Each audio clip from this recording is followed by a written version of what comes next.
entonces eso era prácticamente la parte de los comandos básicos. Pero hay ciertas cosas que nosotros podemos automatizar dentro de la interfaz de línea de comandos. Podemos programar a nivel de la terminal. Lo más práctico a veces es crear como un script bash. ¿Y qué es un script bash? Es una serie de comandos que nosotros podemos ejecutar de forma secuencial, guardarlo en un archivo y después ejecutar ese archivo para que ejecute todo ese grupo de comandos. ¿Cómo creamos un script bash? Un script bash creamos utilizando un editor de texto. Habitualmente la extensión que nosotros le asignamos a los script bash es .sh. Escriben eso y después vamos a ingresar algunos comandos básicos en cuanto a un script bash. Luego que ya esté en el archivo de texto, la primera línea que debe de tener este script bash debe de ser una línea parecida a esta.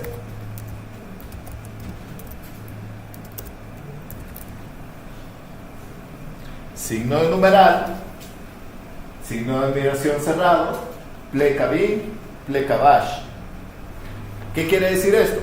Que cuando nosotros ejecutemos ese archivo de texto, va a ir a buscar el intérprete para ejecutar las siguientes líneas. ¿Cuál intérprete va a usar para ejecutar las siguientes líneas? Habitualmente dentro de Linux el más común es bash, pero no quiere decir que no puedan utilizar bin.sh, que es otro intérprete de comandos. ¿Y qué forma tiene este intérprete de comandos? Me voy a salir solo para que vean un momento. Si ustedes le dan sh, ya estoy en intérprete de comandos y ahí igual puedo ejecutar comandos de Linux. Me salgo de aquí con exit, voy a ejecutar el otro intérprete de comandos bash y es en el que estoy usando en este momento. Entonces ahí ustedes pueden ver los diferentes tipos de intérprete de comandos.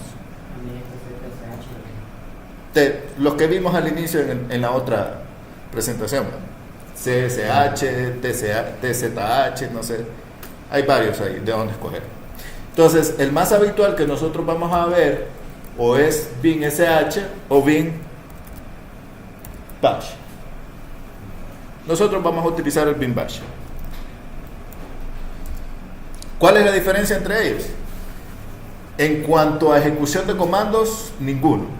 En cuanto a interpretación de algunos caracteres y formatos, van a variar.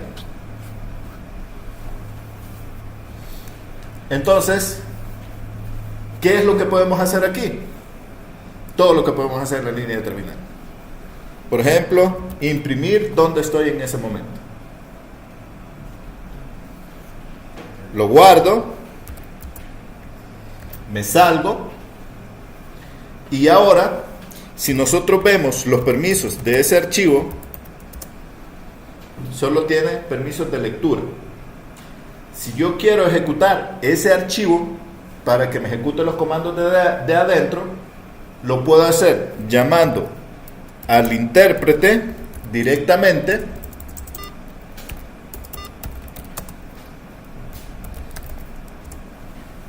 o lo puedo hacer dándole permisos de ejecución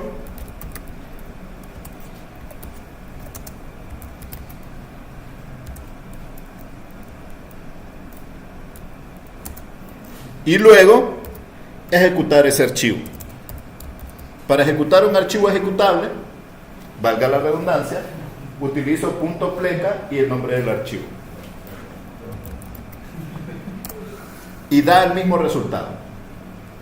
Obviamente, con el .pleca, el nombre del archivo ejecutable, el archivo debe de tener permisos de ejecución. Si no, no me va a funcionar.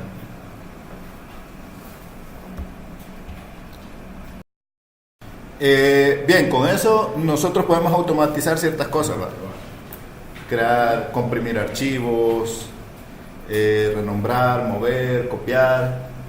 E incluso, este,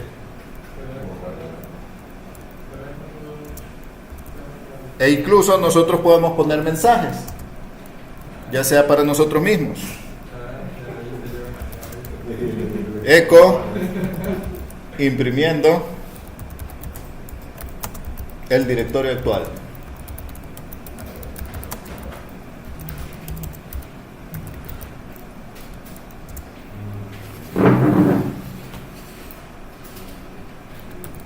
Eco, cambiando a TMP.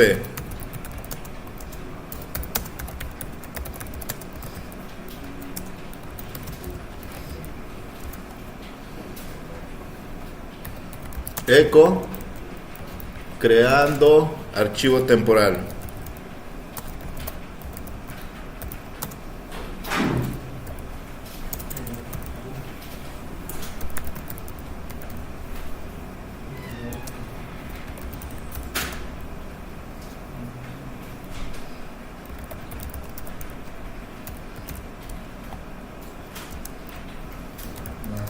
Eco, mostrando permisos.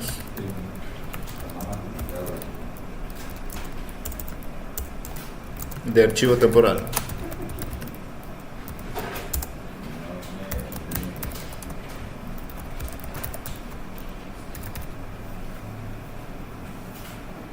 Por ejemplo,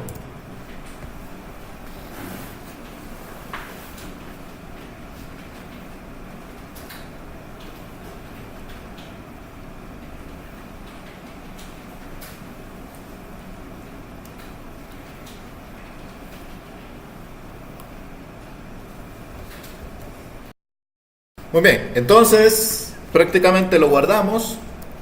Ahí.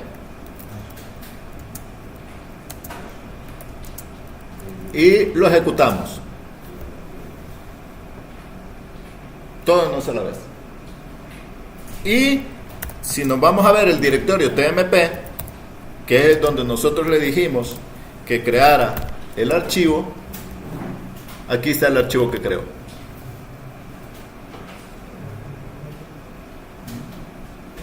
E incluso podemos llegar a automatizar esto como que si fuera un programa. ¿Cómo?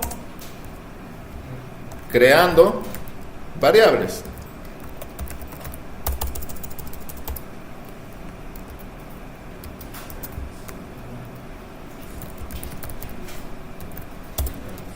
Y sustituyendo.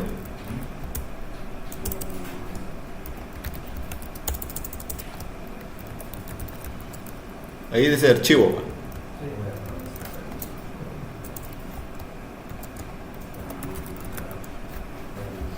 Vamos a cambiarle de color aquí a la terminal.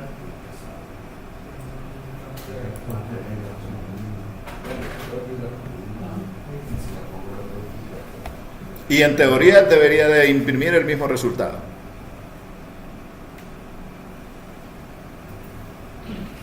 Aquí lo único que hemos hecho es asignándole una variable que diga archivo, le hemos llamado temporal y hemos llamado, cuando creamos el archivo, al nombre de esa variable, y cuando mostramos los permisos de ese archivo, el nombre de esa variable.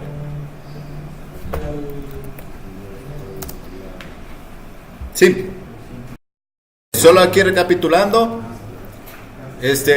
acá nosotros de este comando podemos hacer un alias con punto pleca, llamando el script, pero si cambiamos de directorio esto no se va a ejecutar, pero podemos hacer un alias de la ruta completa, porque igual de esta manera también podemos ejecutar el script.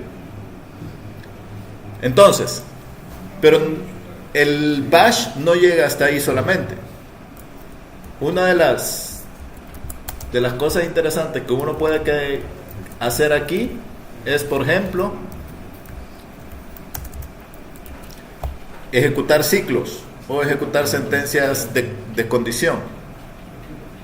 Entonces, lo que habitualmente yo personalmente uso es el ciclo for. Por ejemplo, for número en 1, 2, 3, 4, do echo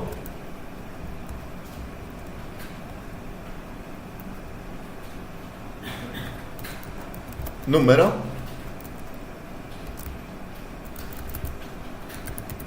hola número done.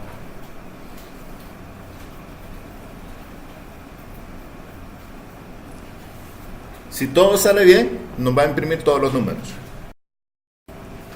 Entonces, podemos ejecutar este script, guardamos los cambios y lo ejecutamos, y ahora nos muestra aquí al final el ciclo for que agregamos del 1 al 4. Hola 1, hola 2, hola 3 y hola 4. Y así hay sentencias if, y así hay sentencias while, y así nosotros podemos estar evaluando y hacer un script bastante complicado. Entonces, este es lo básico de un script bash, bien basiquito. Lo único complicado es el ciclo for. De ahí para allá, sencillo. Y prácticamente la mayoría de scripts que uno encuentra dentro de Linux, por lo menos antes de que apareciera el systemd, eran script bash, donde hacían evaluaciones, comparaciones, verificaban si se estaba ejecutando o no se estaba ejecutando. Puros script bash. Y muchas de las tareas de automatización o tareas programadas se hacen a través de script bash. Cuando levantamos un servicio, se hace a través del script bash. Muchas cosas se hacen con script bash. ¿Pregunta? Muy bien. Dentro de internet hay una serie de ejemplos de cómo hacer script bash. Cuando tengan un rato libre, échenles un vistazo. Son bastante útiles. Muy bien, en cuanto a esto, nos quedamos hasta acá.